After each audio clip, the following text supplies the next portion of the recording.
बे एउटा मोबाइल किन्न पर्यो क्या यो टुकटुकी लिएर कति हिँड्ने हो मोबाइल छ त अन्त यो भएर अहिले जाने दिन हेर्नु त युट्युबमा ट्याक्क लाएर कुन दिनमा मोबाइल किन्दाखेरि चाहिने सुगर राम्रो हुन्छ त्यो ट्याक्क हेर्नु अनि अहिलेका जमाना यस्तो मोबाइल लिएर के को हुन्छ र अहिले चाहिने अब मान्छेको इज्जत मोबाइलमा हुने भयो पहिलाका जमाना जुत्ता हेर्थ्यो भने अहिले पहिला मोबाइलतिर हेर्छन् हे जिन्दगी तपाईँ जन्मिने बेलामा मोबाइल थियो कि थिएन हामी यत्रो उमेरमा मोबाइल थियो कि थिएन त्यो त अब जमानाले ल्याउने चाहिने परिवर्तन हो नि युगको परिवर्तनले गर्दा जे चाहिने युगमा को परिवर्तन जे चल्छ त्यही हिसाबले चल्नुपर्छ ओके त्यसो त अब मान्छे अब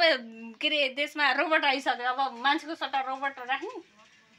हामीले राख्न सकेन देशले त राख्छ त देशले चलाउँछ नि त नापे तिम्रो त्यसले के हो नि त